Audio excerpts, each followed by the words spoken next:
30 Years a Slave, From Bondage to Freedom by Hughes.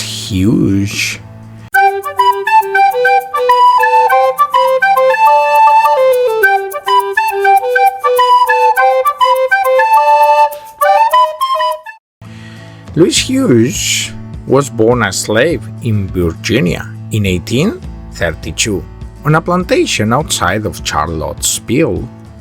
He was the son of a white man and a slave. At the age of 12, he was sold away from his mother, whom he never saw again. After a few interim owners, he was sold to a wealthy slave owner and taken to Mississippi. Hughes was a house servant until the end of the Civil War, when he escaped and then, in a daring adventure, with the paid help of 2 Union soldiers, returned to the plantation for his wife. The couple made their way to Canada and after the war to Chicago and Detroit, eventually settling in Milwaukee. There Hughes became relatively comfortable as a hotel attendant and as an entrepreneur laundry operator. This book, 30 Years a Slave, From Bondage to Freedom, is an autobiography, and this autobiography is a chronological account that details the daily lives of slaves and the hardships they suffered. Hughes' narrative offers a slave's observation of the Civil War from the Confederate lines. What he wrote identifies Hughes in several ways as more representative of the African American rank and file, both before and after slavery. He briefly describes his family's struggles to earn a living and establish themselves in the North after the war.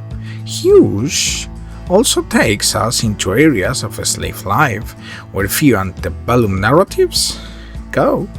From Hughes, we learn in revealing detail how a slave cabin was furnished, how and what the slaves cooked, how they made their clothes, cared for their children, worshipped, celebrated, mourned, and tried to free their enslavement. Other slave narratives, like Hughes, focus more on slave communities and the means by which they sustained black people until they eventually gained their freedom. Like most post-Civil War slave narratives, Hughes' autobiography portrays slavery as a kind of crucible that tested his patience, forbearance, and tenacity of purpose, but never succeeded in demoralizing him or degraded his sense of self-worth and his desire for freedom. This narrative was not written to defame whites or declaim its narrator heroism. Its purpose seems to have been to speak for a generation of black Americans who cradled to grave segregations across the states of the former Confederacy. In this absorbing account, Hughes describes mundane yet evocative pieces of everyday life and astonishing events like his numerous attempts to escape bondage and his subsequent recapture. He writes with subtlety about his master's hypocrisy. Reflective moments like this make the republications of this memoir very welcome. Voices from slavery.